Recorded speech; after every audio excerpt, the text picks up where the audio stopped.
Test, test, test. Can you hear it? No, nothing yet. Test, I think it has to test. be green on the light. Am I right?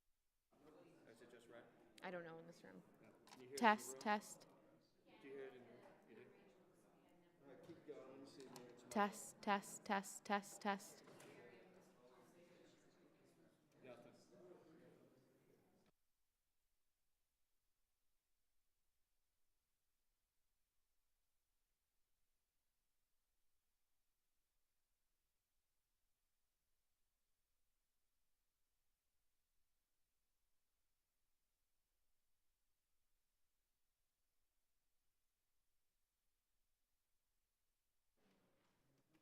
I think it's just I'm light, just light or no light. test 1, 2. Hello, hello. Test, test. Sounds fun. Can you hear me out there? Hello. Test 1, 2, 3. Test, test 1, 2, 3. Hello. You can hear. It's not working.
Test 1, 2, 3. Can you hear me?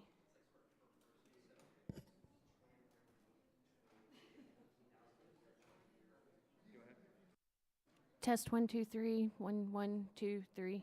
Can you hear me? Hello? Hello? Hello?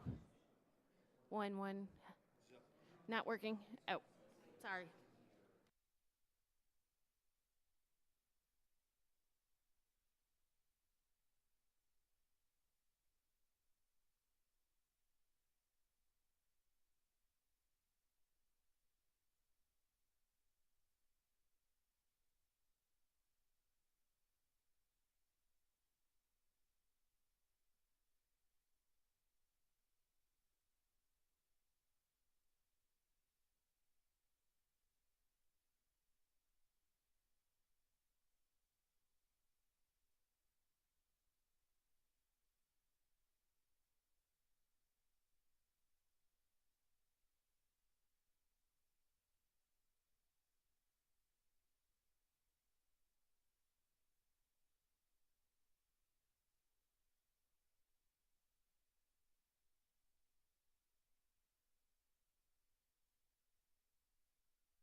Thank you.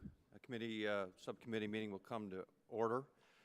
Good morning, and thank you all for coming to this organizational meeting. That's the first order of business this morning of the Subcommittee on Select Revenue Measures for the 114th Congress.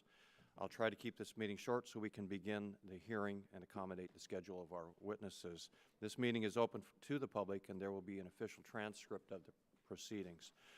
First, I want to take a moment to say that I very much look forward to working with the ranking member, Mr. Neal. He and I have had breakfast together and visited about some of the goals that we want to set forth here in the subcommittee for the 114th Congress. I know that Mr. Neal and my predecessor, Mr. T-Berry, enjoyed a strong bipartisan working relationship, and I know we will continue that relationship. However, partisan things might get in Congress at large. The subcommittee has a tradition of conducting itself in a collegial tone and a cooperative spirit, and I'm excited about the opportunity to continue those traditions. In the 114th Congress, this subcommittee will continue its past efforts to help fix our broken tax code, and I look forward to, again, working with Mr. Neal and the other members of the Committee on Tax Reform, as well as other issues this subcommittee might take up. Mr. Neal, would you like to make any opening remarks before we proceed? Do you have any organizational issues that you have to take care of before we go to the opening statements? Except the procedural language that I have. Okay. Just for the org meeting. Okay. The hearing opening statements will come after we finish the Fine. No, that's fine, Mr. Chairman. Okay. Thank you, Mr. Neal. I'd like to start by welcoming all of you and introducing the members who are here. So on my right, Mr. T-Berry of Ohio, Mr. Paulson of Minnesota, Mr. Reed of New York, Mr. Young of Indiana cannot be with us today.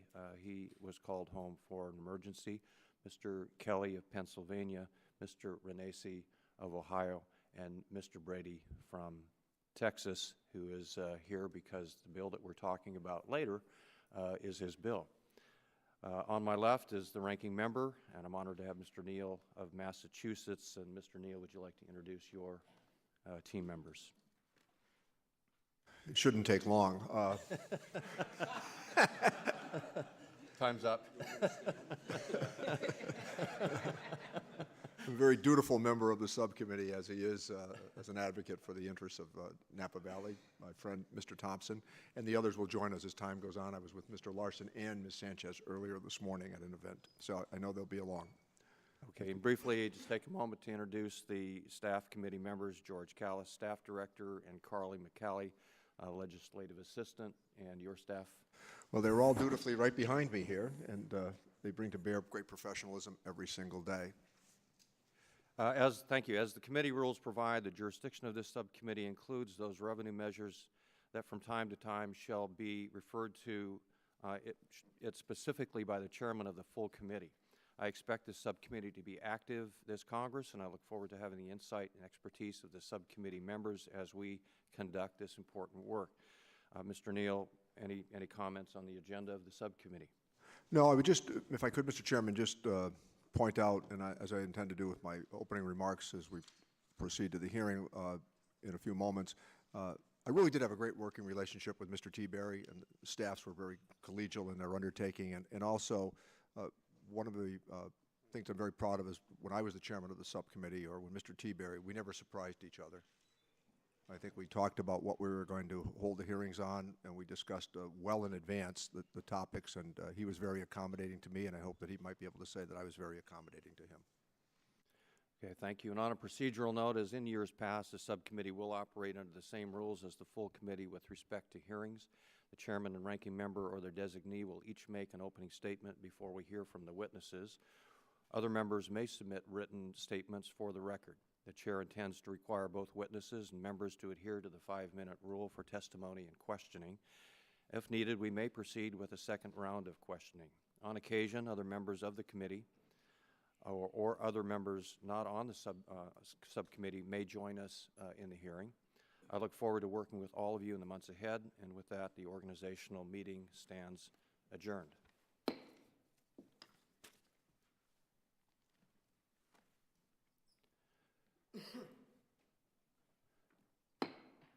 All right, now we've entered into the committee hearing this morning, a hearing on the burden of the estate tax on family business and farms. Today, as we consider the burdens family businesses and farms face planning for and paying the estate tax, or as it is more commonly known, the death tax, we will have the opportunity to hear from witnesses who have experienced this challenge firsthand. And thank you to our guests and our witnesses for joining us today for this important hearing and for sharing your stories. The story is the same in all of our districts, I would imagine. Family business owners and farmers work hard for their entire lives with the goal of passing on the fruits of their labor, but face the sometimes insurmountable burden and hurdle of the death tax. And in addition to the actual tax liability the death tax imposes, merely planning for it, regardless of whether these business people and farmers end up owing it, is yet another challenge that we will hear and discuss today. In fact, as I am sure many of my colleagues have, I consistently hear from local businesses about how this unnecessary tax threatens the livelihood of families. In my home state, there are numerous examples of the harmful impact of the death tax. In Seattle, permanent relief from the death tax is critical for family-owned businesses like the Seattle Times, for example, which is a fourth and fifth generation family business. And in my own district in Issaquah, Washington, last year, a family had to make the difficult choice to sell their farm, which had been in the family for over 120 years. It's a devastating decision to have to make, and they are not alone in making it. I thank Congressman Kevin Brady for his work to provide much-needed permanent relief to families across the country. Proud to be a co-sponsor of this legislation to do just that, by repealing the death tax once and for all. And I look forward to hearing from today's witnesses and continue to work on this important issue. Mr. Neal, would you like to make an opening statement? Thank you very much, Mr. Chairman. And thank you for calling the topic today before us. I want to also congratulate you on becoming the chairman of the subcommittee. As you know, being chairman of this subcommittee leads to great things. Former alumni include Chairman Camp, Chairman Rostenkowski, and Chairman Rangel. And former Chairman Teaberry isn't so bad either. Speaking of which, I've enjoyed working with your predecessor, and I look forward to working with you.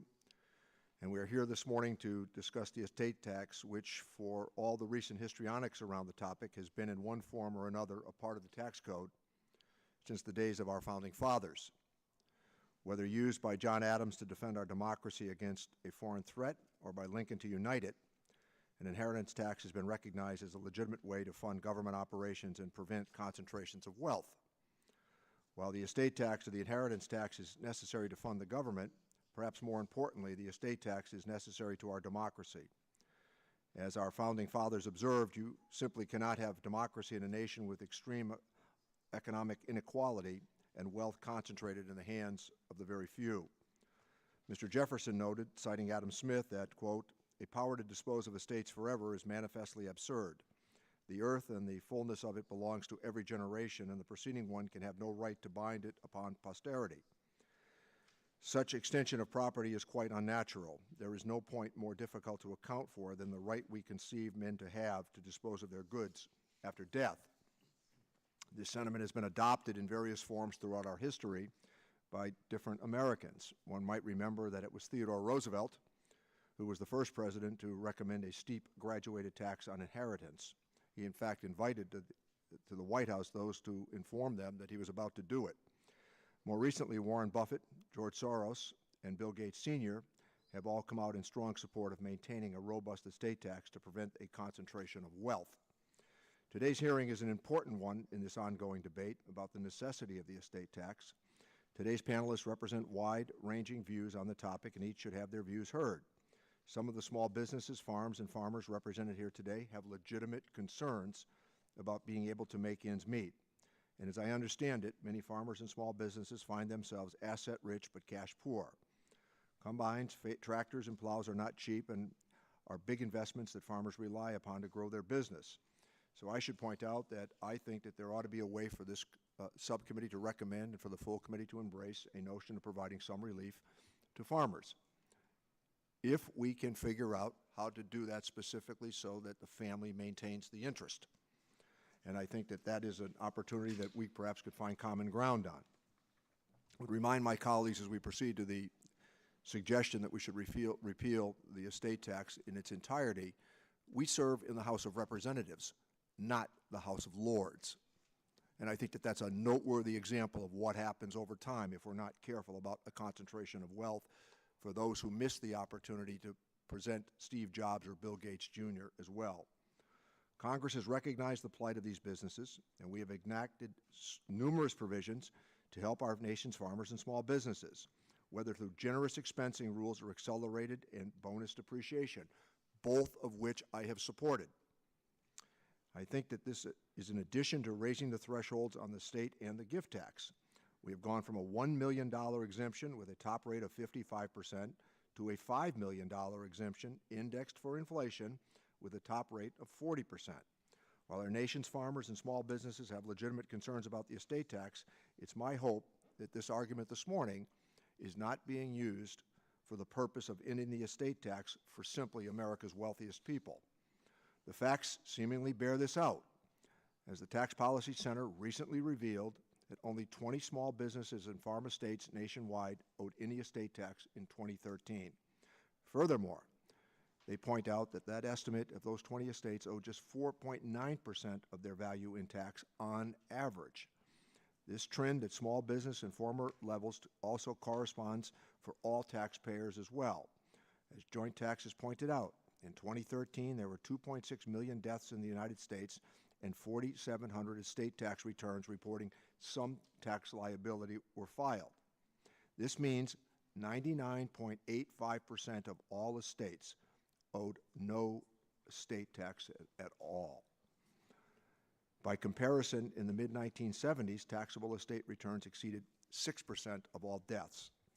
Mr. Chairman, I would like to thank you for calling this hearing. I look forward to the discussion and hearing from our witnesses and to seek ways to improve our current estate tax. Remember, the estate tax is not a tax on Conrad Hilton. The estate tax is a tax on Paris Hilton. And incidentally, who can be against that? And I call that up because I think that's a noteworthy example of what would happen if we broadly repealed the entire estate tax. And thank you, Mr. Chairman. Thank you, Mr. Neal. Before I introduce today's witnesses, I ask unanimous consent that all members' written statements be included in the record. Without objection, so ordered. We will now turn to our panel of distinguished witnesses, and I'd like to welcome first Mr. Brandon Witt of Beatty Farms in Murfreesboro, Tennessee. Second, Mr. Bobby Knight, owner and operator of McKnight Ranch Company in Fort Davis, Texas. And third, Ms. Karen,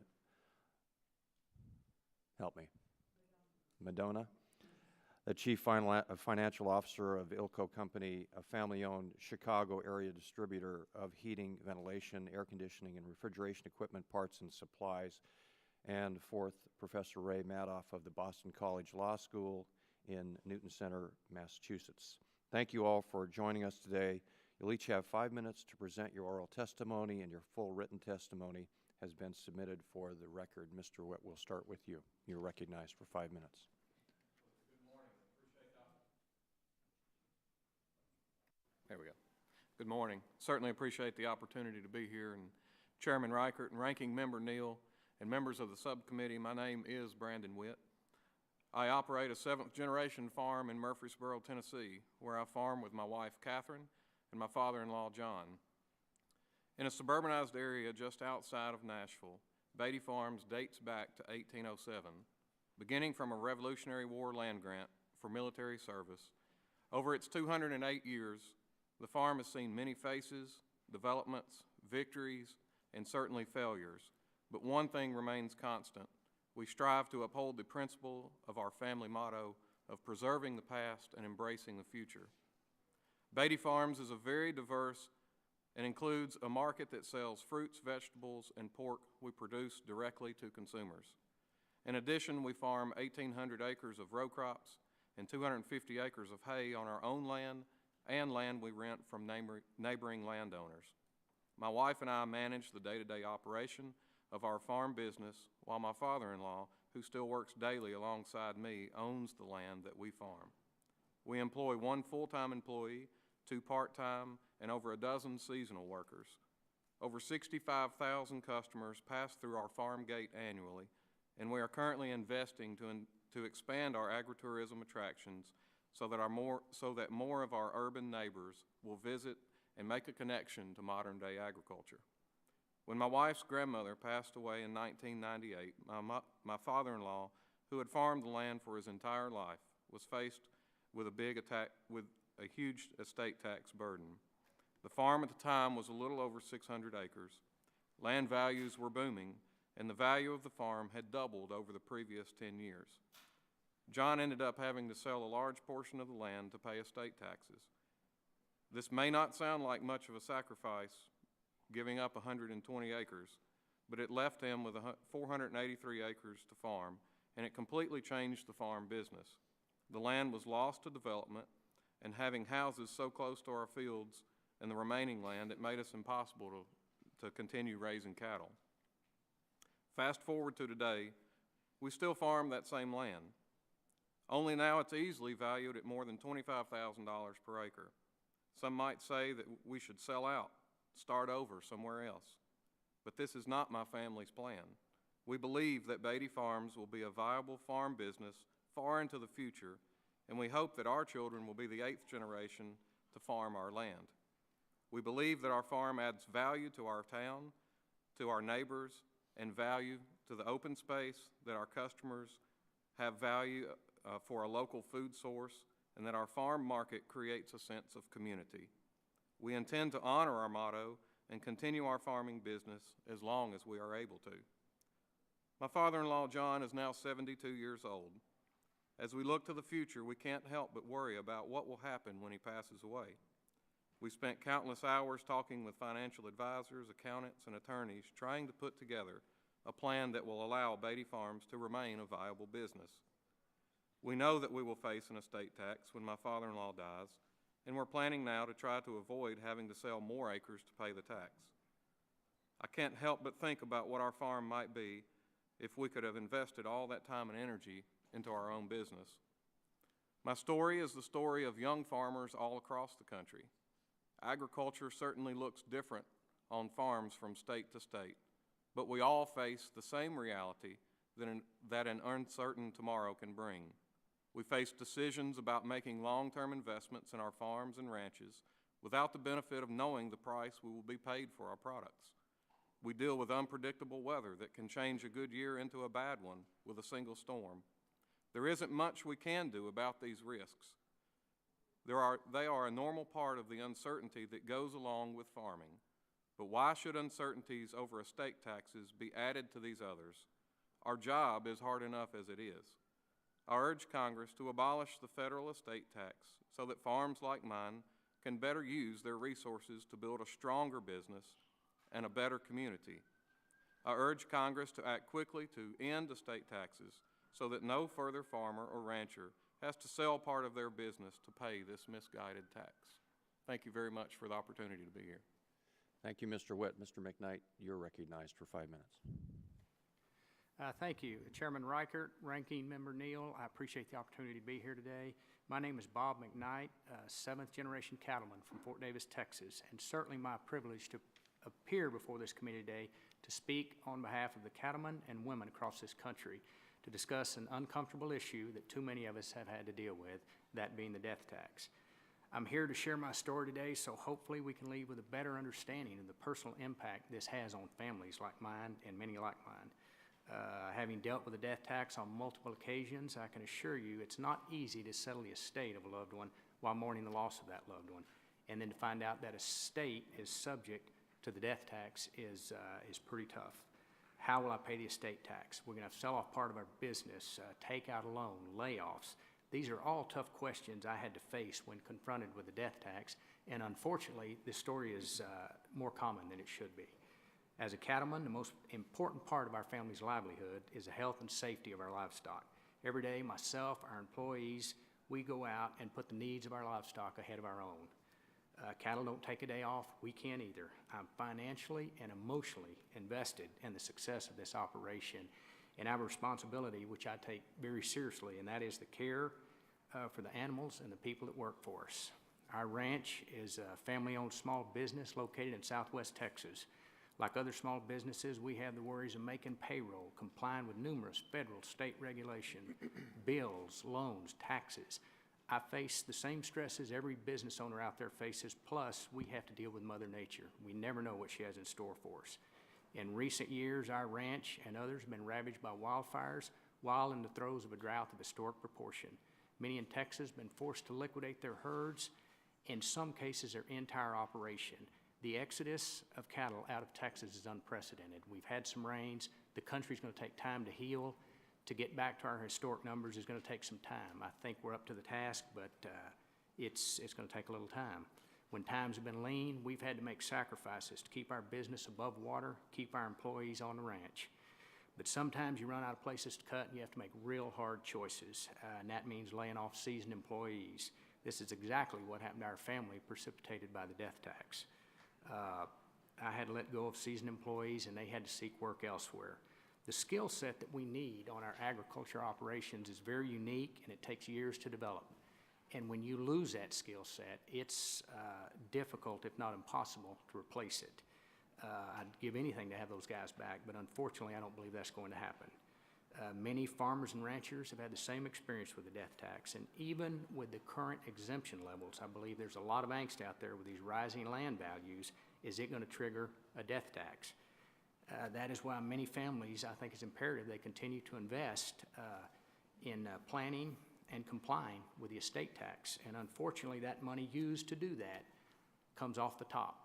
It's after-tax money spent on investing rather than investing in your company. And even with an estate plan, the best estate plans takes years to transfer, and again, compliance is not free. As someone who's been on the negative end of the death tax, I just have one question. What are the positive benefits of the death tax? When faced with a death tax, I'm no longer thinking about how I'm going to grow my business, hire more employees. I'm focused on where I'm going to have to cut. We're going to have to liquidate. We're going to have layoffs. How are we going to control this loss? I would rather focus on expanding our business, reinvesting in our community by creating more jobs. The death tax impacts more than just my family. It affects our employees and the family businesses around us. In the small rural communities of Texas, these family ranches have support businesses all around them. And when you're feeling it, I can tell you it runs through the whole community, and it's pretty tough. The death tax is a death warrant for far too many businesses. I feel the best solution, the fair solution, is repeal of the death tax. Thank you. Thank you, Mr. McKnight. Ms. Madoni, you're recognized for 5 minutes. Chairman Reichert, Ranking Member Neal, and members of the Subcommittee on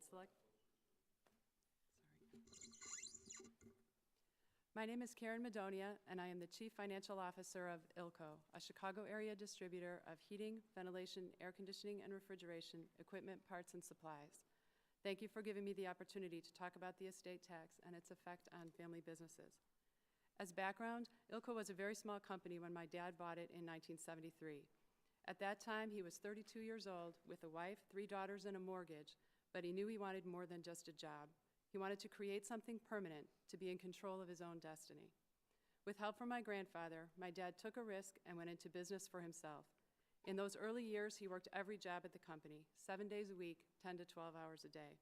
But his passion for the industry, his commitment to his employees, and his drive to grow his company kept him pushing forward, and 40 years later, he has a business that employs 97 people in 3 states and generates $42 million in revenue. My sisters and I grew up understanding that if we wanted to be successful at anything, we had to work hard and stay focused on our goals. We're proud to work alongside our dad now and look forward to making our own mark on the family business in the coming years. There's also a generation behind us, just beginning to consider career options. Perhaps some of them will join us. That's certainly my hope. But after years of listening to us struggle to figure out how to grow the business while navigating the estate tax waters, I imagine all of them will think twice before making that leap. Proponents of the estate tax will tell you that it prevents the concentrated accumulation of wealth in our country. They'll tell you that our nation needs to increase taxes on the wealthy because they need to pay their fair share. On the surface, that's a pretty safe argument to make. It's easy to say the solution to our fiscal issues is to increase the burden on those who can afford it the most. But what's fair about paying taxes your whole life only to have to pay even more at death simply because you're leaving a business behind? What's always overlooked is the effect of the estate tax on the family business. In most cases, we're not talking about passing on bank accounts with multi-million-dollar balances. We're talking about businesses where most of the net worth is tied up in inventory, accounts receivable, equipment, and real estate.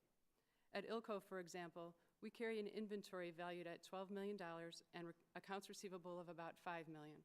Our inventory has to be high. We provide vital heating, cooling, and refrigeration parts and supplies to hospitals, schools, nursing homes, and grocery stores, and when that equipment breaks down, it needs to be fixed immediately. After paying our taxes and making our annual profit-sharing contribution, the income that's left is put back into the company so we can continue to carry an extensive inventory, extend payment terms to our customers, and maintain our fleet and our buildings. If something happened to my dad and we were left with a large estate tax bill, we would have to choose between shutting down branches, laying off workers, or liquidating inventory just to be able to pay a tax bill that only occurred because an owner died. Over the last few years, my dad has spent countless hours and entirely too much money trying to figure out how his company can outlive him. Instead of focusing on growing his business, he has had to strategize about how to pass his company on to his kids without having to dismantle it. Most of our strategic management decisions, whether they are about day-to-day operations or opportunities to expand, involve consideration of the estate tax in one way or another. We have opted to maintain a large cash reserve as a precaution. Other companies choose to protect themselves by purchasing insurance. Either way, money that could be used to grow and create jobs is sitting on the sidelines. The estate tax is a huge roadblock to successful family businesses undergoing generational transfers. Think about that. Perhaps the greatest challenge in transitioning a business from one generation to the next is our own tax code. Small business owners take huge risks at great personal sacrifice, and they truly are the backbone of the American economy. No one's asking for it to be easy. In fact, my dad would probably be the first one to tell you that overcoming the challenges is probably the most rewarding part of owning your own business. But it shouldn't be the case that the thing that keeps you up at night is the worry that you may leave your kids with a huge tax burden when you die. I believe that most people would be proponents of an overhaul to our tax code. There probably are too many exemptions and loopholes that only upper-income taxpayers can take advantage of, and those topics are worthy of a national conversation. But taxing the estates of successful entrepreneurs is punitive, and that's not the role our tax code should play. 2 years ago, when Congress last addressed the issue of the estate tax, you gave the small business community some certainty by establishing an exemption and indexing it to inflation. While we still maintained that full repeal was the right answer, we appreciated that you understood that constantly changing the rules made it impossible for us to properly plan for the future of our businesses. I respectfully ask that you again carefully consider all the ramifications of estate tax policy and then vote once and for all to permanently repeal the estate tax.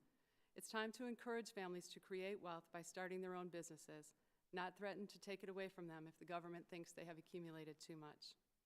Thank you for the opportunity to share my family story with you. Thank you, Ms. Madonia. Ms.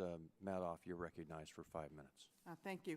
Chairman Reichert, Ranking Member Neal, members of the subcommittee, my name is Ray Madoff, and I'm a professor at Boston College Law School specializing in estate planning and tax policy. Thank you for inviting me to testify today and for holding this hearing.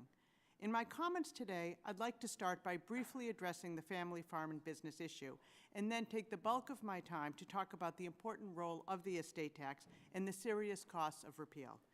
As other witnesses have testified this morning, family farms and businesses are an important part of our society, and I believe that we should do what we can to protect them. We have some protections in place already. We have a large $10 million exemption and the provisions allowing taxes to be paid over 15 years. But if these are not sufficient, Congress should address this situation with targeted solutions. There are two possibilities that are pretty easy. One would be to lift the cap from Section 2032A, allowing special valuation for land, would help our farmers here, or revive Section 2057, but instead provide an unlimited exemption for family businesses and farms insofar as they are operated by family members. We have the statutes in place, we can easily enact them. However, over 90% of the assets subject to the estate tax are assets other than closely held businesses, and the family farm and business issue should not serve as a decoy to hide the true beneficiaries of estate tax repeal, especially given the value of the estate tax and the cost of repeal. The estate tax plays a critical role in terms of promoting fairness in our tax system because it provides a counterweight to the extraordinary income tax benefits given to those with inherited wealth. Our income tax system favors taxpayers with inherited wealth in two important ways. First, inherited income is entirely excluded from the income tax system. A person who inherits $100,000 or $100 million is treated the same for tax purposes as a person who inherits nothing. This failure to tax inherited income is particularly glaring in comparison to the taxes imposed on workers, who are subject to income taxes of up to 39.6% and payroll taxes of up to 15.3%. Because of this difference, a construction worker who earns $60,000 after taxes gets less than $44,000. But if another individual inherits $60,000, she gets to enjoy that $60,000 entirely undiminished by taxes. Second, those who inherit wealth also get to avoid capital gains taxes due to the step-up in basis at death. Consider the case of a person who had invested $20,000 in Apple stock in the 1980s. If that person died in 2015, the stock would be worth over $4 million at the time of death. But under our current income tax system, no one will ever pay taxes on that $4 million of gain. This extraordinary benefit is only afforded those who obtain property by inheritance, not by any other way. The estate tax also provides a valuable source of revenue for the government. While some say it isn't very much, there's still a lot that can be done with $294 billion over 10 years, including things like fully funding school nutrition programs, which would provide nutritious meals to 31 million children a day, or funding the program for free community college tuition that would benefit more than 9 million students, which could be funded 5 times over with this money.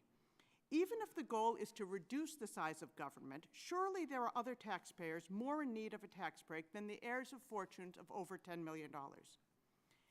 In addition, to the cost of foregone revenue, the repeal of the estate tax would impose other burdens as well.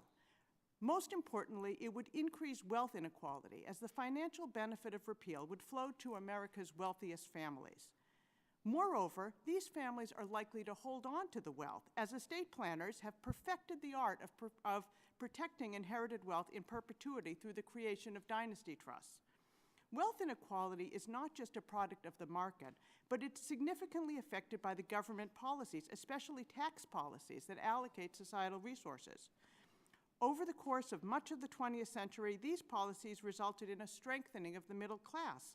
However, since the 1980s, wealth inequality has grown considerably, particularly among those who would most benefit from estate tax repeal, the wealthiest 0.1% of the population. In 2012, that tiny sliver of Americans, those with $20 million or more, owned the same amount of wealth as that which is owned by 90% of the population. Estate tax repeal would exacerbate this concentration of wealth. Wealth inequality threatens democracy. Both Thomas Jefferson and John Adams expressed their concern about the risk to democracy that could result from extreme wealth inequality. Wealth inequality also hurts the economy. Studies persistently show that high concentrations of wealth correlate with poor economic performance.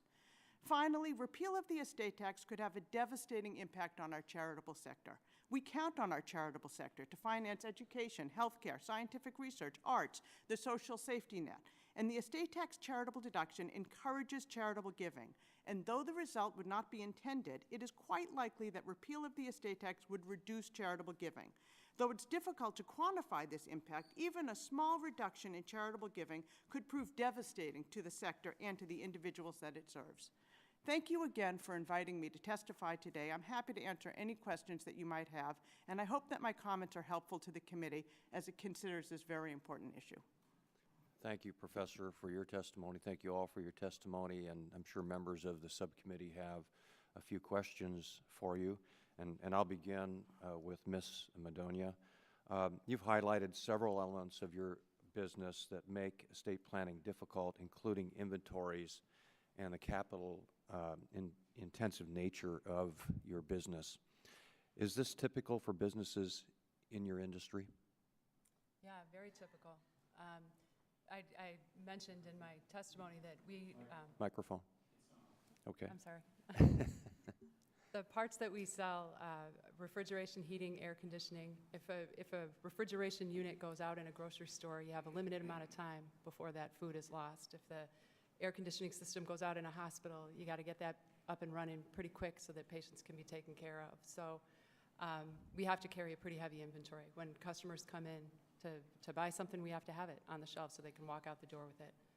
So, and then there's trucks and buildings and, you know, warehouse equipment, and there is a huge capital investment in our industry, yes. Would you say that the death tax is a general concern for those businesses that do similar work that you do? Absolutely. Pardon me? Estate tax, yes, I'm sorry. Yeah.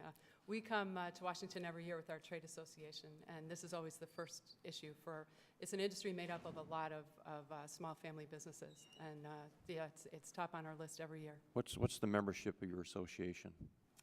It's heating, air conditioning, refrigeration distributors, and there's between 450 and 500 members. Okay, thank you. Mr. Witt, it appears from your testimony that Beatty Farms is facing several pressures that are changing how you farm, including increasing land values due to expansion of Nashville. Would you say that Beatty Farms is typical in having to struggle with increasing land values and the changing nature of farming? Absolutely, Chairman Reichert. You know, we are fortunately on the outskirts of urban life, which provide many opportunities for our farm to connect consumers to agriculture today. Unfortunately, that comes with an extremely large increase in land value. Sure, it would be great to sell out and move somewhere else and go buy 10 times the land, but that's never our intent to do so. We want to have that connection in our own personal community, to share our story, to provide agriculture to our community.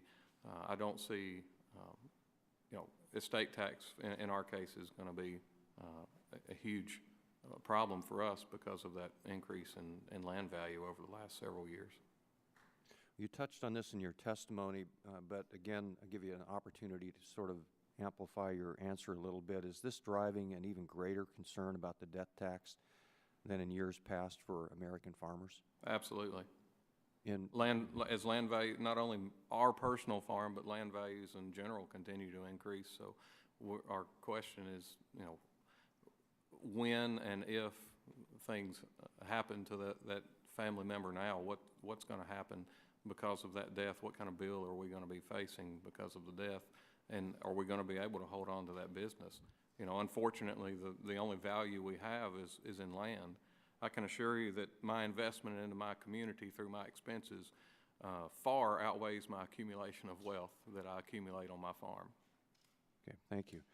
Mr. McKnight, you said in your testimony that you're a seventh-generation rancher. Is that common among ranchers to have that kind of history? In lots of Texas and across the country, yes. These are old ranches that have been put together through a lot of hard work, and it's just generations just adding to it, and you get to a point to where the death tax, the estate tax, I'm sorry, can be very tough. But yes, these ranches weren't put together in a day. It's generations of hard work. And you know a lot of these seventh-generation, fifth-generation. Seven's a long time. I know multi-generational families. Yes, Multi-generational 3, 4, families. 5, yes, absolutely. Would you say that the pressures you're facing are typical for ranchers across the United States? Absolutely. And is the death tax a constant source of concern? Absolutely, yes, sir. Mr. Neal, you're recognized. Thank you, Mr. Chairman. Professor Madoff, some have argued that Congress should repeal the estate tax because it serves as a double tax on income. Could you shed some light on that argument? Yes, I think the double tax argument is one of the real misunderstandings about how the tax system works. There's three things that's important to recognize. First of all, the bulk of assets that pass at death have never been subject to tax because they are appreciated capital assets, and due to the step up in basis at death that I talked about earlier, that wealth has never been taxed. In addition, double taxation doesn't really capture anything because there is no principle that money that has been taxed to one person shouldn't be taxed to another person. If I earn money and I pay taxes on it, and then I pay money to my mechanic for fixing my car, my mechanic can't say, hey, that income has already been taxed when Madoff earned it. Each taxpayer has to pay taxes. In addition, taxpayers often pay taxes, multiple types of taxes. You pay income taxes, payroll taxes, sales taxes, property taxes. There is no principle of double taxation, avoiding double taxation in the tax system. Mr. Witt, based on your sincere testimony, if we were able to find a way to address the land issue that you've spoken to specifically, would that satisfy the notion that we could accommodate you without repealing the entire estate tax? Well, I believe, unfortunately, in some cases, yes, it could. But I think when we look at the difference between farms and small businesses all across this country, where do we set that limits? There's always going to be winners and losers in that case. And without full repeal, I don't see how we can be fair to Mr. McKnight and unfair to me just because of the differences in our businesses. I would say that that is the nature of the tax system, though. There are winners and losers in the tax system. I think we all subscribe to that basic premise that as you try to shift the tax code around, that it's like squeezing toothpaste with a cap on. But I don't understand why he should have to sell part of his business just because he's over an exemption. Why should he have to sell his business? It's as detrimental to him to sell part of his business just because he's over a limit and I'm under. Okay. Now, just a reminder of what this committee has done, the Full Ways and Means Committee has done now, and it's March. We have already proposed, over the objections of some of us, $317 billion in tax cuts. Unpaid for. And the proposal here, if this were to take place, would add $294 billion more to tax cuts, unpaid for. So that means that this committee in full, well into early April, before tax filing season, will have proposed $611 billion worth of tax cuts that are unpaid for. Now, let me tie that to this argument. That means that we will be proposing $611 billion in tax cuts and only $567 billion of defense spending. So the same people that will argue here that we should increase defense spending, including the president, will simultaneously argue that we should cut taxes by $611 billion. Now, I would submit, as good as the arguments are that you've all made this morning, there isn't anybody here who could run a family farm or business based upon the premise that's been offered by this committee. So part of this is messaging that you're hearing today, and I understand that. People make arguments, and you want to obviously get those arguments to conform to a policy at some position, but not to miss the fundamental point that these tax cuts, if they were to be put in place, means that somebody else has to pay. Because as Mr. Witt has correctly noted, as you move the items around in the tax code, then there are those that will pay and there are those that will pay less.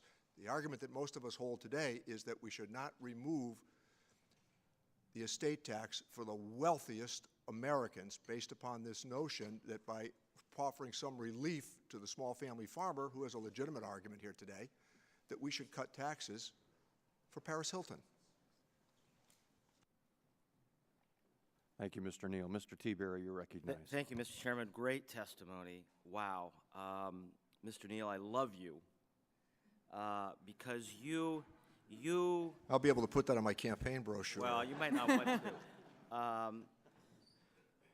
And the reason why is because he's trying to come to yes in terms of trying to fix the problem, except for the end of your statement with respect to tax cuts, in all due respect, from my perspective.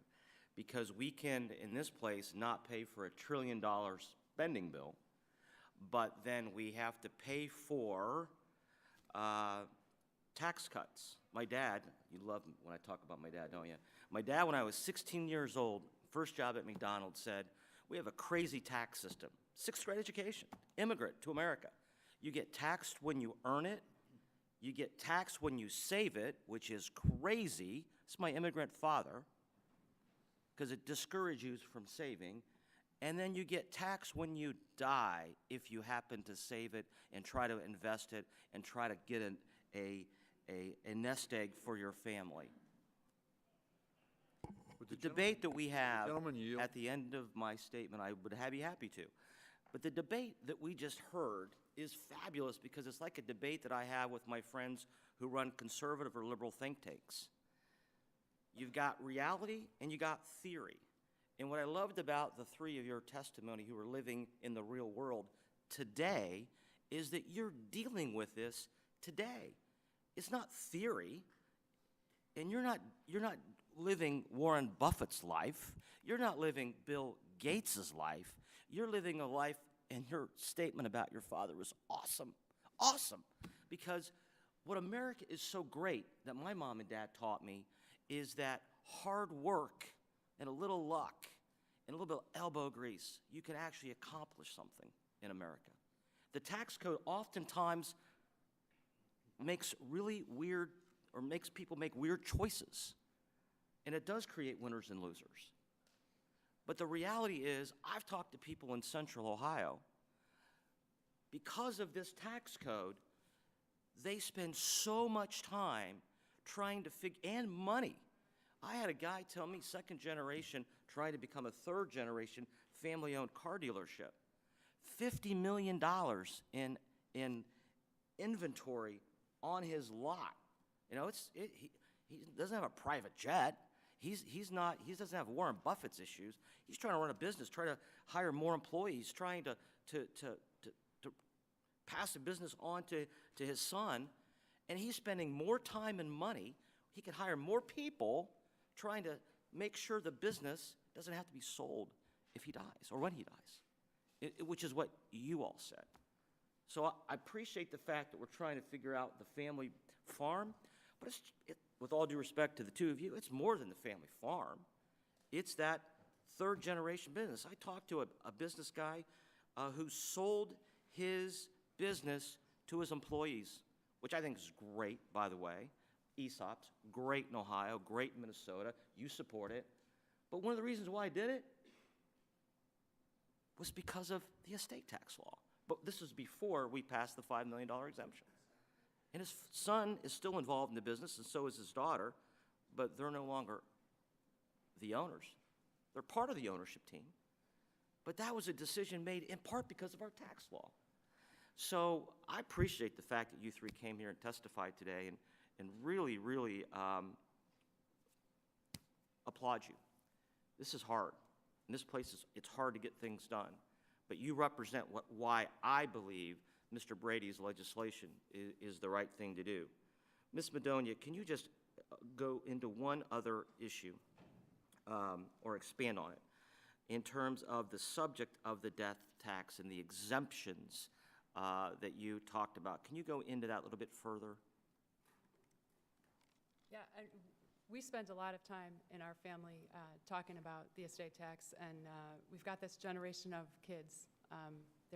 My dad has 8 grandchildren, and several of them are in school or have graduated from school with business degrees with some hopes, I hope, of coming to work for us. But this is an issue that we have talked about around our family tables for years, where my dad has been trying to figure out the best way for him to continue to grow the company and still preserve it for us. We watched him our whole lives. We watched my dad work, 10 to 12 hours a day, literally. He would, when he first bought the business, he would make the deliveries. He would work the counter. At 5 o'clock, he would go into his office and do receivables and payables. He did all of it. And we watched him struggle through all that, and to watch him try and figure out how he can pass it on to us and let us make our mark on it without having to dismantle part of it is really just heartbreaking. Thank you. Thank you, Mr. T-Berry. Ms. Sanchez, you get to follow Mr. T-Berry. Thank you, Mr. Chairman, and thank you to all of our witnesses for joining us here today. The estate tax was originally instituted to ensure that the very wealthiest families, those who've benefited from the greatness of this country and the opportunities available in the economy, could contribute back to that system so that others would also have those opportunities and chances to succeed. And over time, Congress has whittled away much of the fairness that was in that system. So much so that now 99.85% of estates, 99.85% of estates are now exempt from paying any estate tax whatsoever. And if the existing exemptions and special provisions for family farms and true small businesses aren't enough right now, then let's specifically look at that, because I'm willing to work on that. I heard your testimony. I very much sympathize with your testimony. I understand the desire to keep things running in a family business. I get that. I get the hardships that you guys encounter. But let's not throw the entire baby out with the bathwater and say we're going to eliminate the estate tax altogether. This nation was founded on the principles that if you work hard and you put your sweat equity into something, everybody has an opportunity to earn their wealth, their status, and their privilege. We don't believe in an aristocracy or that it's a good societal thing for dynasties to hoard their wealth and leave the rest to fight over the crumbs. That's just not how this country was founded. But we have a paradox here in this country where we think you should work hard to get where you are, but then people, because work by its very nature and being productive is very good, but by the same token, everybody wants to make enough money to where they can retire and not have to work, and they want to preserve increasingly larger and larger chunks of their wealth. And that's why I'm a little bit baffled why this subcommittee is focusing our time on how we can be doing more, quite frankly, for that last 0.15% of Americans.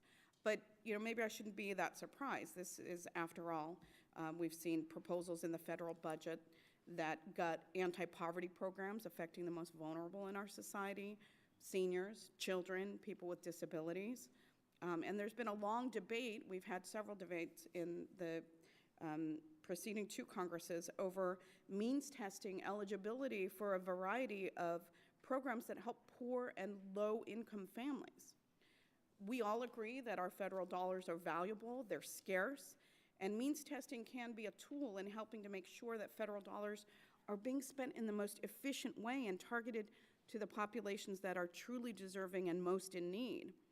But one of the more recent Republican priorities has been a drug test as a precursor to some of these means-tested programs.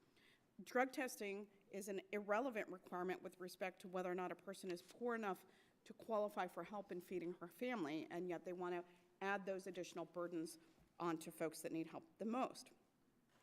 And that's done under the guise of protecting the integrity of those programs as a way to weed out those who are truly deserving from that benefit and those who aren't. And again, that's the issue of drug testing. I find it interesting that some of those same rules don't apply to the scarce federal dollars that are being talked about today to be used for additional tax cuts, again, for people who are not just scraping to get by. And one current example is, I'm a working mom, a single mother who works to make ends meet. Why is it that she should be drug tested, which is an unrelated requirement to receive assistance, food assistance, to make sure that her family has enough to eat? And people who are lucky enough to inherit millions of dollars are literally required to do nothing to get the federal tax benefit with their inheritance. So my first question is for Professor Madoff. You're an expert on estate tax law, and you write the legal practice guides that most estate planners use in order to do estate planning. What work requirements are there to inherit up to $10 million tax-free? Yes, there's no requirements to get that benefit under the law. We have a preference in our tax system for inherited wealth over wealth earned by wages, so that somebody who inherits $10 million pays no inheritance taxes, they pay no income taxes, they pay no payroll taxes, and moreover, they don't even have to tell the federal government that they've received $10 million. The government seems not to be interested in those flow of wealth, even if that were to come from a distant relative. The money lands on you. Lucky you get it. It's the only income that we don't subject to tax.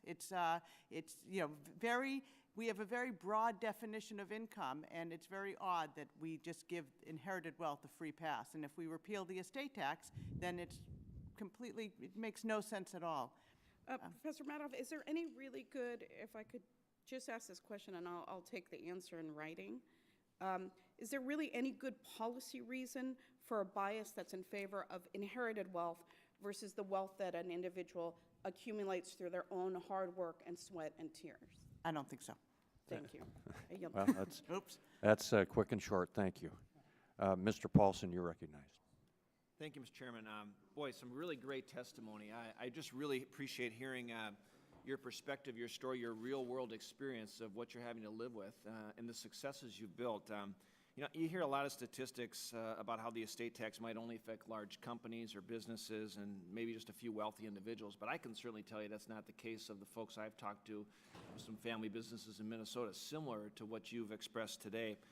I've spoken to Minnesota farmers, I've spoken to Minnesota family business owners who have their family livelihoods threatened with the death tax right on the horizon. I remember I met with an individual just 2 weeks ago, and he's got millions of dollars locked up that he would love to invest that capital to hiring more people, jobs, et cetera, expansion, but he's got to work with the tax code, he's got to plan for the future, all these accountants, all these lawyers, and then plan for all these contingency plans, and it's just sitting on the sidelines. And, you know, there's one company, Ms. Madonia, it's a company that's just like yours, and it's Johnstone Supply. It's an HVAC company in Minnesota, equipment wholesaler in Bloomington.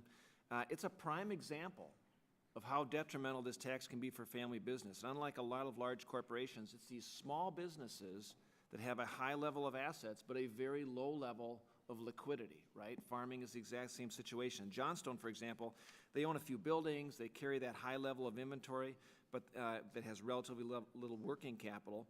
But when the family started looking at transferring ownership to the next generation, they realized that they were going to have to pay they were having huge liquidity problems when it came to paying these estate taxes, and they found that the only way that they were going to be able to afford the taxes was to sell off a portion of the business or to purchase a substantial life insurance policy. And then because of the uncertainty surrounding the estate tax, again, the company started about 30 years ago, they never knew how much life insurance was needed in order to help cover the cost of the tax. So when it became clear how big the burden was actually going to be, the cost of insurance at the age of the family members was substantial. It was huge. And due to the circumstances, then the next generation of the family was forced to purchase this Minnesota company, which in turn has caused them to become highly leveraged, put the company at risk, and they actually consider themselves very lucky to have found a bank that was willing to actually do the deal. But because this family still owns some companies in some other states, they've been forced to spend about 20% of their net income on life insurance to fund their future estate obligations. Now, this is money that could otherwise be reinvested in the company, reinvested in the business, in their community, and put towards growing the company. But the money is locked up. And this isn't a family that's trying to evade taxes. They're not trying to escape taxes. They simply want to keep the business afloat and in the family for other generations. And so the tax code is literally forcing them essentially to consider breaking up the family business. And that's jobs lost. That's layoffs. That's the wrong direction. And so, Mr. Madonia, I just want to follow up a little bit. It brings me to the question of what options do family businesses like yours or like Johnstone Supply really have when it comes to the estate tax today? And what does repeal mean for expanding operations, for increasing sales, for creating jobs? Would it make your business stronger? Yeah, absolutely. And for the record, Johnstone Supply is also a Hardy member, so we know that. I know those folks well. Yeah, the statistic about the only affecting a small fraction of estates, I think in large part that's probably because people spend a lot of money trying to figure out how to preserve their company without having to pay that tax. So if you, I don't have a number. I wish I had a number. I wish there was some way to kind of capture that that statistic on how much money is spent every year on hiring accountants and lawyers to try and figure out how you can pass your company on. In our case, I know that we sit on a lot of cash, and we do that purposefully because my dad is in his 70s, and while it wouldn't be enough cash to pay the estate tax if we got hit with it, it would help us a little bit, and that money could very easily be used to hire more people, to start a new branch, to get into new equipment lines, or add another vendor to our list of preferred vendors. It could be used for a lot of things, buy more trucks, and it's not being used for that because it's sort of earmarked as just in case money. And what really comes out in your testimony, I think of your father sitting around the table planning for the future. It's not about some aristocracy or passing this on for family wealth. It is about keeping a company afloat and living that American dream for other generations and for having many more jobs, many more employees. That's a big part of our economy. That's the engine of our economy, is many small businesses just like yours. Yeah. I yield back, Mr. Chairman. Thank you, Mr. Kelly. You're recognized. Thank you, Mr. Chairman. I thank you all for testifying. I never sat in those seats, but I've sat in something similar to yours. First of all, Ms. Madonna, we're not talking about passing on your estate to Madonna, the singer.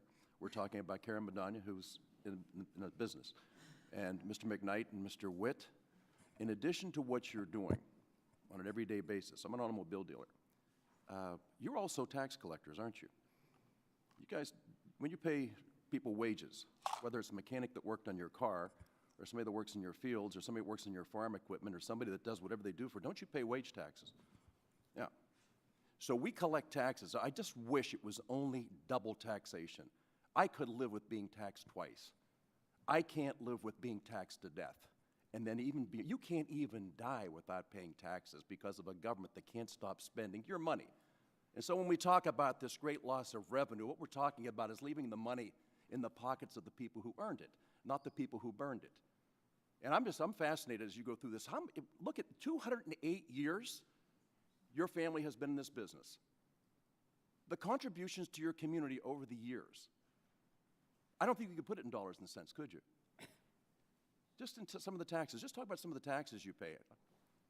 Well, of course, obviously our business is small and we don't employ a whole lot, but to give you an example, we sell over $250,000 of pork products a year that we pay sales tax on.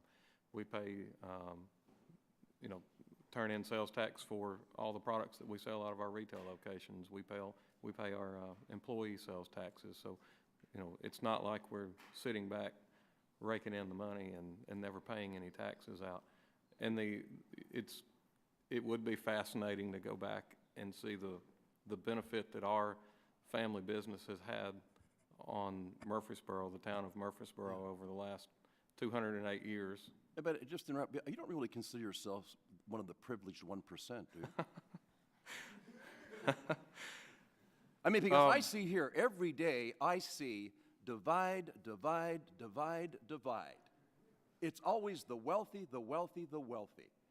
And I watch what you're doing. I got to tell you, it's incredible the amount of income, the amount that you put back into your communities. I mean, what you've done over 208 yards a year is the Beatty farms have employed people, have paid federal withholding tax, have collected taxes, wage taxes, that have, by the way, Social Security, Medicare, all of those things are collected by you and then sent to the government for their distribution. Mr. McKnight, same thing. You're seventh generation. Yes, and just to tell you a little about our story, about the time I got out of college, certainly not familiar with the estate tax, but my grandfather and great uncle were the principals in our family business.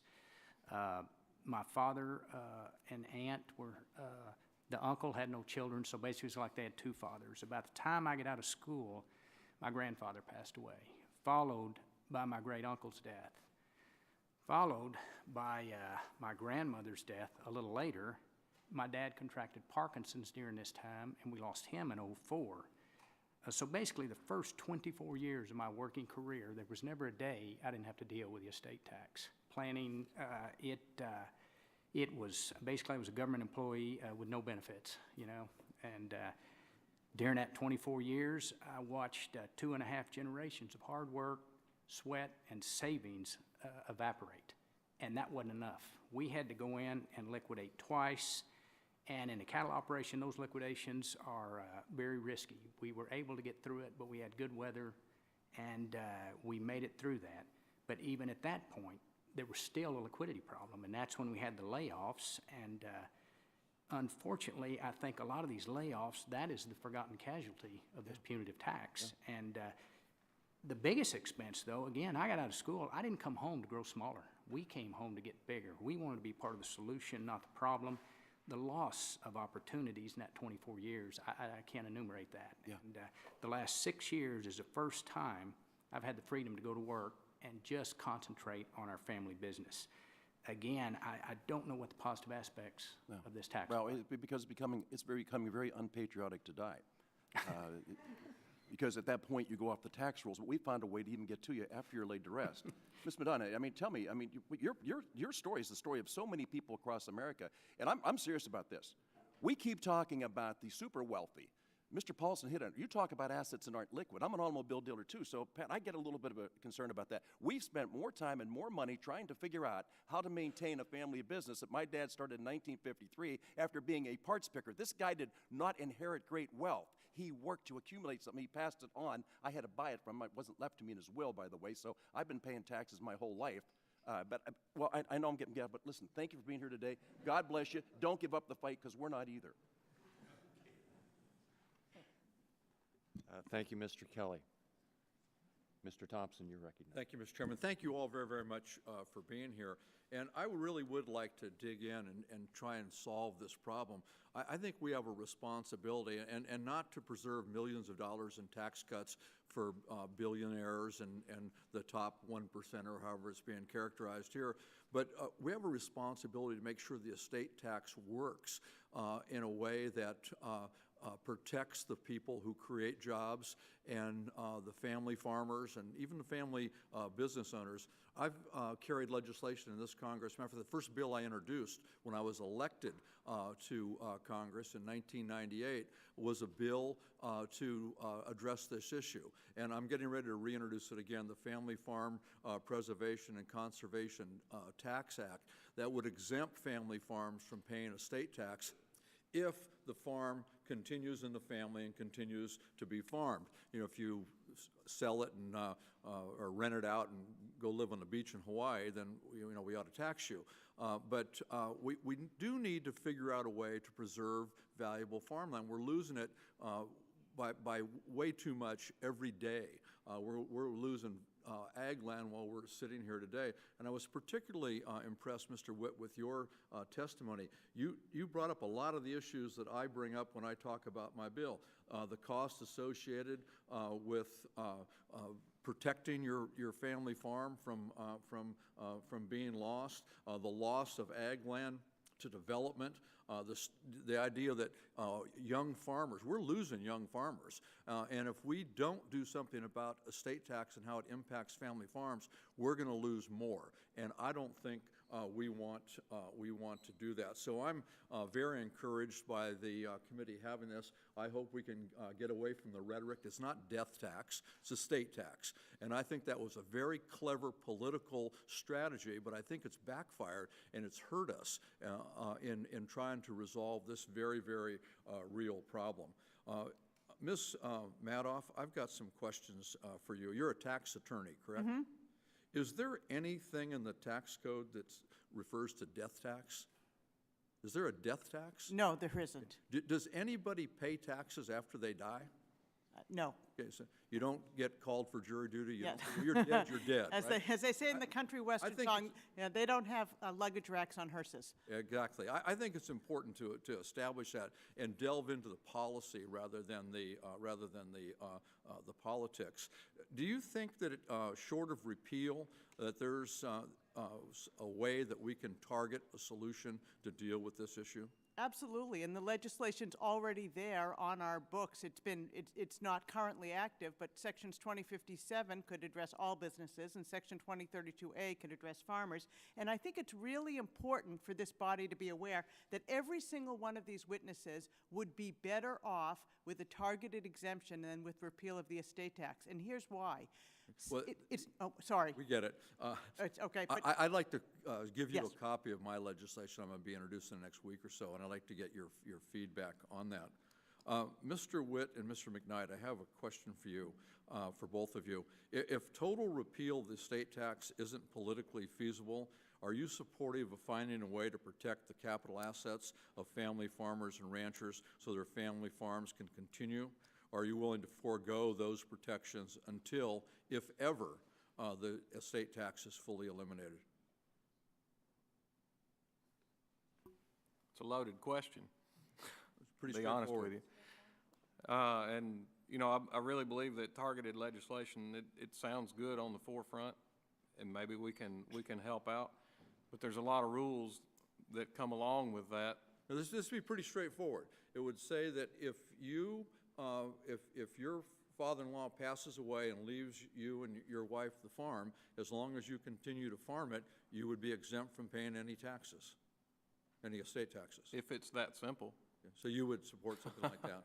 Mr. McKnight, would you? Again, something to look at. I think the devil's in the details. How do you treat a rancher maybe that's gone out and invested in another business, or maybe they're expanding through their I'm agriculture just talking about income? the family farms. Family farms. Again, if this were just, again, I think it's very complicated. The devil would be in the details. Pretty straightforward. Okay. Let If me- a guy's got multiple business, then are you saying he'd be exempt from the tax, or he would have to pay the It'd be your estate tax? family farm would be exempt from the tax. If So- you own a family farm and you have a bucket of gold, you still pay the estate tax on the bucket of gold. But Right. the family farm would be protected if you keep farming. I think the devil would be in the details, how that was written.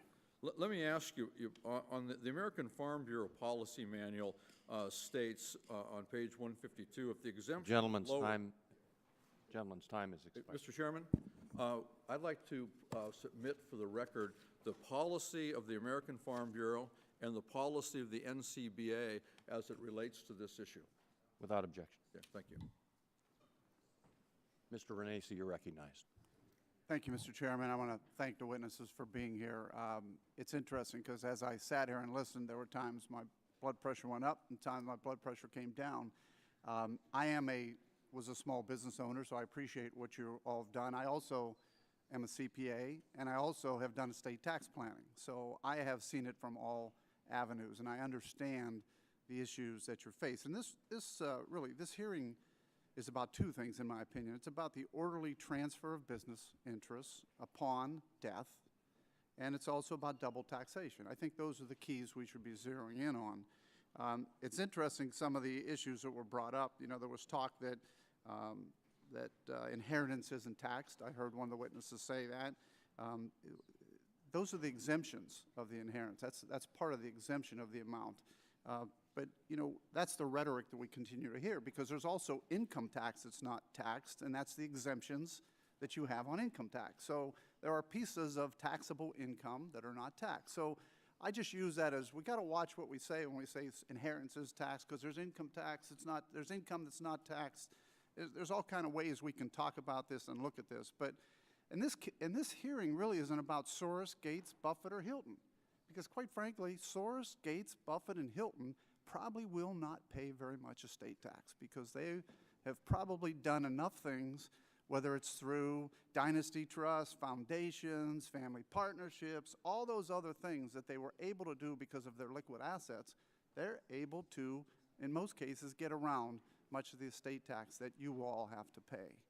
The question here is, how do we make sure, especially when it comes to small businesses and family businesses, how do we make sure that there isn't a burden placed on you upon and again, when we talk about words, I mean, we say that there is no death tax. No, upon death there's an estate, and upon the estate there is a tax. So the question is how you want to talk about it. We can get rid of all this rhetoric and just really get down to the basics. How do we make sure that in the long run a business can survive and sustain itself and move forward? And I think if we do that, I'm glad to hear many of my colleagues on the other side are talking about ways of doing that. How can we get that accomplished? Because there's too many times where I've seen back in my district, back in Ohio, where people with a small farm or with a small business, upon the death of someone and the estate tax, are not able to continue the business because the business has to go up for sale because of the fixed assets, because of the buildings, because of the assets that are there, because of the farmland being valued at a certain level, all of those things. So I think it's important that we look at this issue. But at the same time, I also believe there is a double taxation, because I've seen too many times where businesses have come up, the business sells, they pay their tax, that individual now has liquid assets, and then upon his death, those liquid assets go into an estate, and then those estate assets are then taxed at almost a 50% rate, and they're double taxed. Now the question is, should the federal government be able to take those dollars, and should the federal government be able to be part of that double taxation? Or the better question is, should value continue to be passed on from family to family to family? Again, now I'll go back to Soros, Gates, Buffett, Hilton. I guarantee you, those individuals, if you know... The gentleman yield? I will, but not right now. But if you take Paris Hilton, the daughter, quite frankly, she is getting a lot of money somehow from her family. So Thank you very much. But I will yield. Yeah. But anyway, so again, this continues to be a discussion about how we fix the problem and how we take care of the fix that. And again, I could ask every one of the three of you. I mean, I'm sure you've all purchased fixed assets in the farm. I was a CPA for 3 farms. I understand the business. You probably have, I mean, what's the cost of, give me a cost of one of your pieces of equipment in your farm.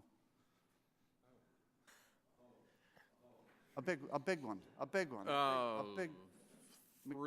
Last combine price, $340,000. Absolutely. So you got $340,000 tied up in this. You got this large amount tied up in your land. All of a sudden, there's a death, there's an estate, there's a taxation.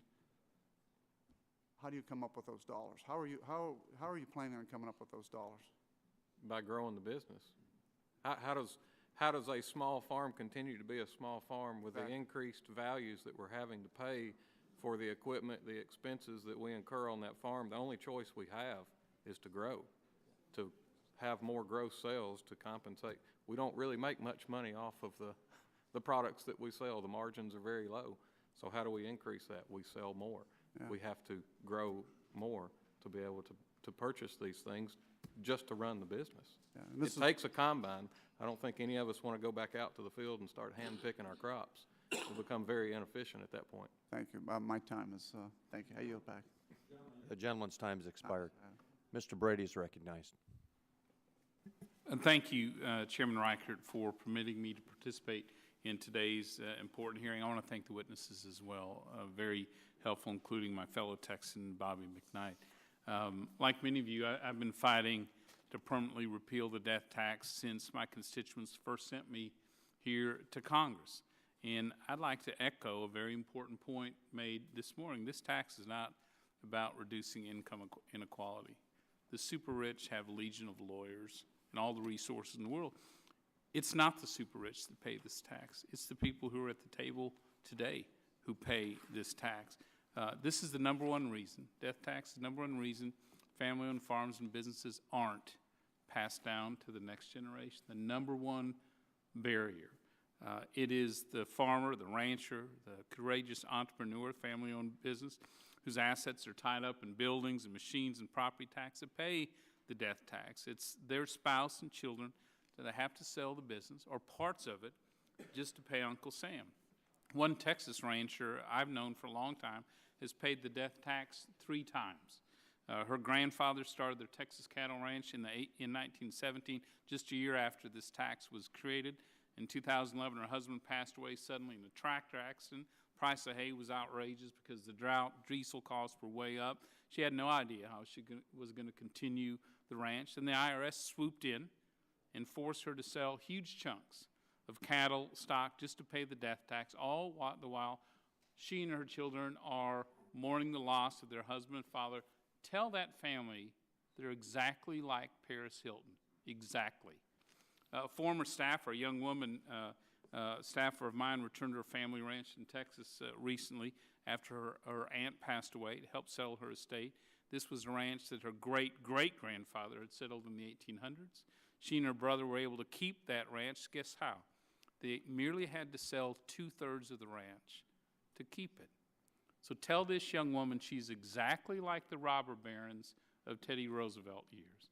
The death tax is an immoral tax, and it's an attack on the American dream. It disproportionately hurts small businesses and startups. They've already paid, as Mr. Nacy and others have pointed out, very high rates on it to begin with. Then Uncle Sam swoops in and takes 40% of the nest egg they've built a lifetime trying to put together. And what's worse is that this tax is especially destructive to women and minority-owned businesses, the fastest growing sector of our economy today.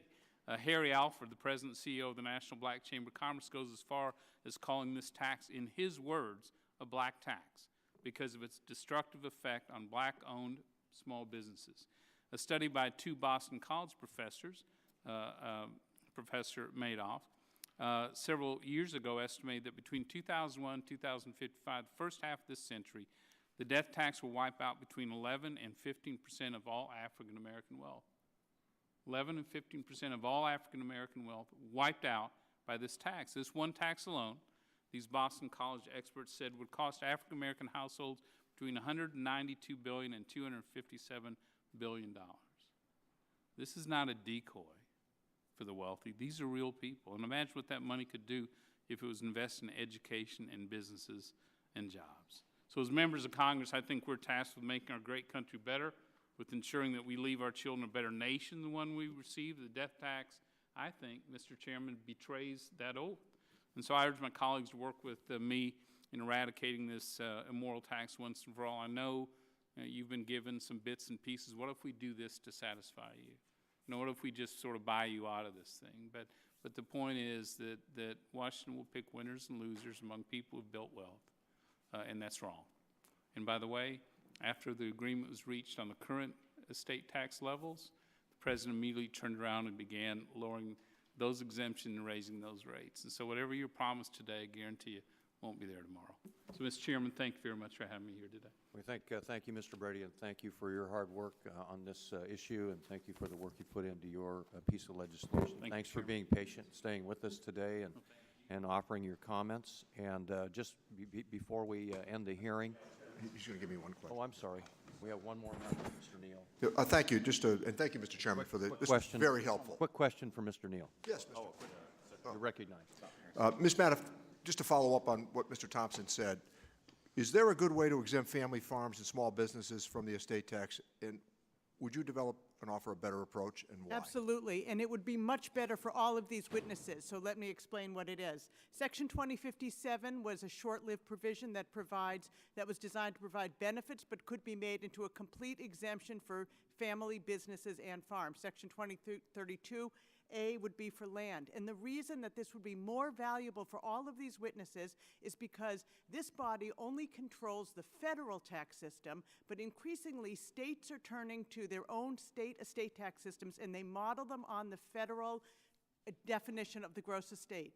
And so these organizations, if you repeal the federal estate tax, they would continue to be vulnerable to possibly being taxed under the state estate tax systems, which are in more than half the states. But if you provide an exemption for the definition and exclusion from the gross estate, they'd be protected from their states. And so it's very important. An exemption would be much more valuable for every single one of these witnesses, and I agree that they should all be protected, and they can easily be protected by Section 2057, and you have to remember this only applies to 8% of the assets. Studies numbers just came out, 8% of the assets are small business assets, 92% are other assets. So the numbers, we should not throw out the whole system because of 8%. This 8% is an important part of our economy and should be addressed and can be easily and fairly. Thank you for your, thank you, Mr. Neal. Thank you, Ms. Madoff. Mr. Reed, you're recognized. Thank you, Mr. Chairman. And as with Mr. Renacci, my blood pressure's gone up and down during the testimony here today. But I'll start with this. I am getting sick and tired of folks down here blasting the American charitable spirit. You know, as I'm sitting listening to the testimony, I just Googled Warren Buffett. Do you know how much money he is estimated to be giving away? $37.4 billion. See, and so, Ms. Madoff, I appreciate your utopic commitment to the government bureaucracy of D.C. to be able to magically acquire all this money that people have earned over a lifetime, and it will go to Washington, D.C., to then have D.C. ferret out where it's going to go amongst the masses of the 300 million Americans that we call our fellow citizens. I believe Mr. Witt and his family, they worked hard. Who owns your property? My father-in-law. Your father-in-law. You, right? Not the government. And when you're done with your use of that land, that's a fundamental principle that we hold in America. You own that property. You earn that property. And if you choose to do what I think the American spirit and our fellow Americans do on a regular basis, it's amazing to me how much our fellow citizens are charitable. You look at Bill Gates. Look at Andrew Carnegie, one of the robber barons that was potentially referenced to previously in some of the testimony. What did Carnegie do? Carnegie invested tremendous amounts of money into our society, into our American society, and did some very positive things. Now, I'm not going to defend every single American who may have ulterior motives and has an evil heart, but I will tell you, the vast majority of Americans I know, they're good people. They're charitable people. And it frustrates me that we have a tax system that is essentially going to say when you die, yeah, we taxed your entire lifetime, but you're going to pay one more. How is that fair? The question you keep raising, Ms. Madoff, in your testimony or your written is a question of fairness. I would throw that back at you and say, how is it fair that Washington, D.C. takes your property and makes you pay a tax on it at your death? You've earned that property. So as we have this conversation, Gentlemen, yield? Sure, I'll yield a minute. If you were to throw it back at her, would you let her answer? Well, I've listened to hours and read her testimony, and I understand where she's going to come from on her testimony. And Ms. Madoff, it's no personal disrespect to you, but you represent a philosophy that's very frustrating to me. And it's a philosophy that your testimony speaks loud and clear to, ma'am. And it's a philosophy that I came to Washington in 2010 to fight, is that I trust the individuals more to do with their property what's right. And when they work their entire lifetime, when I talk to my family farmers back in Western New York, and they are there on the 8th, 7th, 6th generation, and they're telling me, you know what, when my father dies, I'm going to have to carve up my farm to pay the tax bill because land isn't cash. That $340,000 combine that you pay, that's not cash. And if you have a bill that goes to the government, they want cash. Uncle Sam doesn't take a combine and say, call it even. He wants cash. And so that's the problem. And then you know what also happens? I've seen it in the eyes of my constituents. I've seen it in their eyes when they say, you know what, I have to carve up my property in order to pay for this tax bill. And you know what happens? Farming. Do you do farming because you want to be a multi-millionaire, Mr. Witt? You're going to be a robber baron of the 21st century of making that big mega farm across America? Why do you do farming? Because it's an action of servitude to my fellow man. Amen. It's a way of life. It is a way of life. And when I see the tears in the eyes of my constituents who say, all I want to do is just go out and work my land. All I want to do is build my inventories in my HVAC company that I believe you have an HVAC company, right? That's all they want to do. But no, what we're going to say is we in Washington know what's best to do with that money that you've earned over your lifetime. Send it to Washington, and then we'll sprinkle it among the masses. I would trust Ms. Mandonia, I would trust Mr. McKnight, I would trust Mr. Witt to take care of his fellow man in his community, in his backyard, rather than have this taxation system that you're talking about, Ms. Madoff. I'm sorry. I guess I didn't make my testimony clear because I agreed with you that none of these people should have to pay an estate tax for their family businesses. So I entirely agree with you. But you're going to reclaim my time. You're going to draw the line, and somebody's going to pay for it. And even the people that are the robber barons, like the Andrew Carnegies, just like Warren Buffett, $37.4 billion of his money going to better our fellow American citizens, and that's the American spirit that I love and I'm committed to. And with that, I yield back. Gentleman's time has expired. Well, I was the chairman of the Human Resources Subcommittee prior to coming to the Tax Committee Subcommittee. This is almost more emotional, compassionate than the Human Resources. I didn't think taxes was going to get this exciting, but you can tell that there are strong feelings on both sides of the aisle.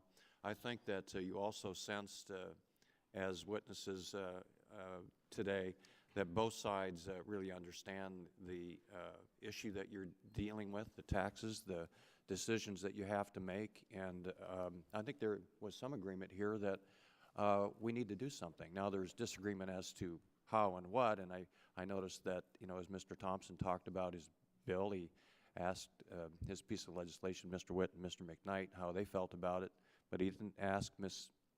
Madonia, and I would imagine that her answer would be a little bit different, since that bill only addresses family-owned farms. There are other businesses out there that, frankly, as we've heard today from Ms. Madonia, that are affected by the estate tax or / death tax, however you want to refer to it. So I'm going to come away with this first experience as the chairman of the subcommittee with a positive feeling that most of us on the committee feel like we need to do something. And we're going to continue to work on this. And again, I congratulate Mr. Brady on his bill. And so today that concludes our hearing. And I must advise that members may submit written questions to the witnesses. Those questions and the witnesses' answers will be made a part of the record. Again, I'd like to thank all the witnesses for being here today. Thank you for taking time out of your busy schedules away from your families and your businesses, and thank you all for your testimony. The committee stands adjourned. You guys did a great job. You really should be. You would all do better with an exemption.